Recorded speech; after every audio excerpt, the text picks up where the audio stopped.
ان اعمال کو کر کے اللہ تعالیٰ سے دعا بھی مانگے. اے اللہ میرے دل کو منور فرما دیجئے، میرے دل کو غذا پہنچا دیجئے، میری روح کو منور کر دیجئے. اور یہ چیز حدیث پاک سے ثابت ہے.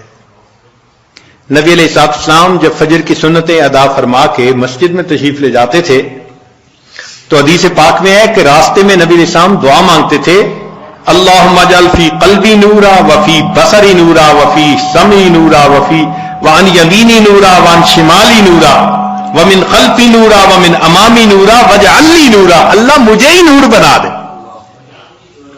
اب یہ دیکھیے کتنی اہم بات ہے، ہم میں سے کتنوں کا معمول ہے اس دعا کو پڑھنا؟ اللہ ماشاء اللہ بہت کم لوگ ہوں گے جو باقاعدہ پڑھتے ہوں گے. اللہ کے حبیب صلی اللہ علیہ وسلم نے تو ہمارے لیے یہ دعا سکھائی ہمیں.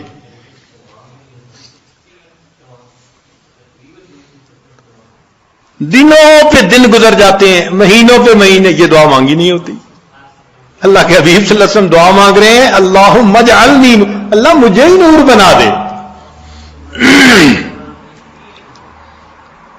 آج وقت ہے اس نور کو حاصل کرنے کا. اگر دنیا میں اس نور کو حاصل نہ کیا تو پھر قیامت کے دن پریشانی ہوگی.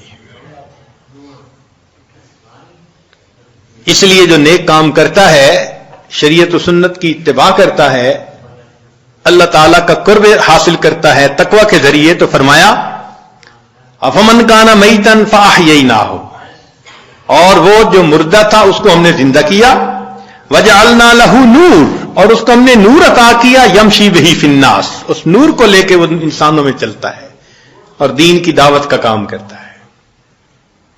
تو اس نور کو دل میں لینا یہ انتہائی ضروری ہے ہمارے لیے.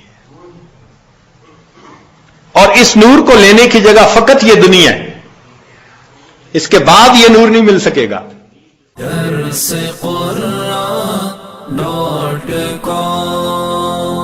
www.darsequran.com